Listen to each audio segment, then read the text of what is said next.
अपने कमरे में राजू की सुबह एक बेतहाशा खोज से शुरू होती है। उसकी निराशा बढ़ती जाती है। राजू गुस्से में अपने पैर पटकता है क्योंकि कमरा उसकी अस्त व्यस्त खोज को दर्शाता है। खिलौने उसके चारों ओर बिखरे हुए हैं।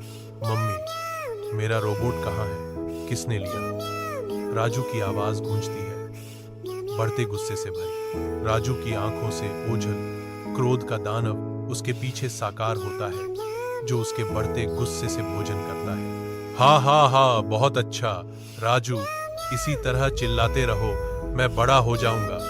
क्रोध का राक्षस फुसफुसाता है, राजू के गुस्से का आनंद लेते हुए। राजू अनजान अपना गुस्सा निकालना जारी रखता है। उसे अपने पीछे क्रोध के दानव की बढ़ती उपस्थिति का एहसास नहीं है। कड़ी दोपहर की धूप में राजू और उसके दोस्त धूल भरे खेल के मैदान पर एक गर्मागर्म क्रिकेट मैच में डूब जाते हैं। राजू आगे बढ़ता है, उसकी आंखें दृढ़ संकल्प से चमक रही हैं और अपनी पूरी ताकत से बल्ला घुमाता है। गेंद को ऊंचा उड़ाने का लक्ष्य रखता है। बल्ला एक जोरदार आवाज के साथ जुड़ता है, गेंद को मैदान में उड़ा देता है। एक तनावपूर्ण चुप्पी का क्षण हवा में लटका हुआ है, जिसके बाद चिल्लाहट और आरोपों का विस्फोट होता है। राजू का चेहरा गुस्से से तमतमा जाता है क्योंकि वह जोरदार विरोध करता है। आउट? मैं आउट नहीं था, तुमने धोखा दिया। अपने कमरे की धुंधली अकेलेपन में राजू बैठा है, निराशा से घिरा हुआ और गुस्से से उबल रहा है। राजू का आंतरिक उथल पुथल बाहर आता है। मुझे सबने क्यों छोड़ दिया? मुस्कान परी की अलौकिक आवाज गूंजती है, चेतावनी देती है। राजू, तुम्हारा गुस्सा एक राक्षस में बदल गया है। अगर तुमने इसे नहीं रोका तो यह तुम्हारे सभी रिश्तों को निगल जाएगा। राजू की गुहार में निराशा झलकती है, लेकिन मैं क्या कर सकता हूँ? मुस्कान परी का मार्गदर्शन प्रकट होता है। जब गुस्सा आए, 1, 10 तक गिने। मुस्कान परी जारी है। 2, गहरी सांस लें।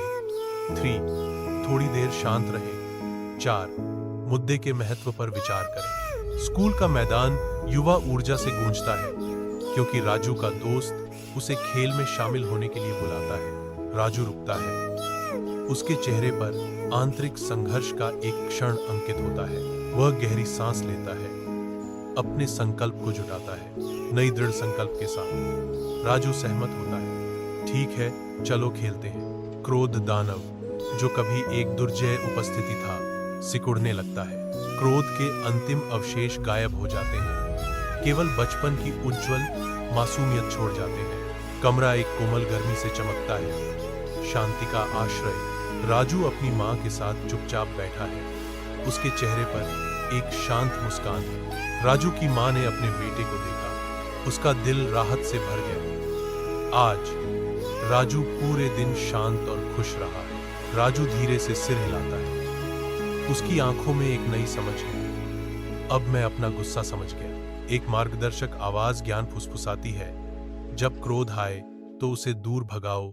गिनती, सांस लेना और मुस्कुराना अपनाओ। राजू मुस्कुराता है, उसके ऊपर शांति की एक वास्तविक भावना छा जाती है। अपने कमरे की शांति में राजू शांत लेटा है, उसका मन चिंतन में डूबा हुआ है। मुस्कान परी की शिक्षाओं की गूंज उसके भीतर गूंजती है, जो उसके विचारों का मार्गदर्शन करती है। राजू को उसके शब्द याद आते ही शांति का अनुभव होता है। उसके चेहरे पर एक शांत भाव फैलता है, आंतरिक शांति का प्रतिबिंब।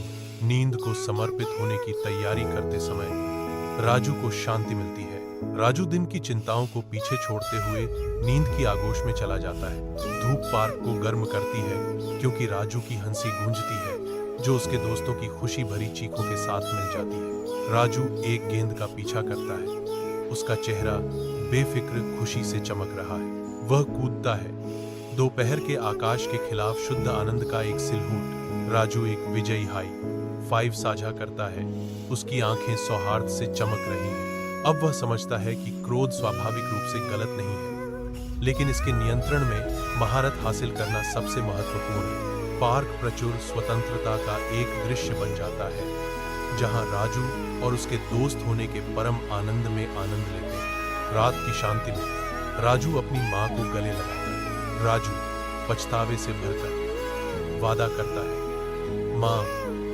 मैं फिर कभी गुस्सा नहीं करूंगा। माँ कोमल आश्वासन के साथ जवाब देती है, मुझे पता है बेटा। राजू की पकड़ मजबूत होती है। उसके चेहरे पर एक मूक प्रतिज्ञा अंकित होती है, क्योंकि वह अपना चेहरा उसके कंधे में छुपाता है। माँ राजू के बालों को सहलाती है, उसका स्पर्श कोमल और क्षमाशील। कोमल आलिंगन में प्रेम और क्षमा का बंधन फिर से स्थापित होता है, क्रोध के घावों को ठीक करता है।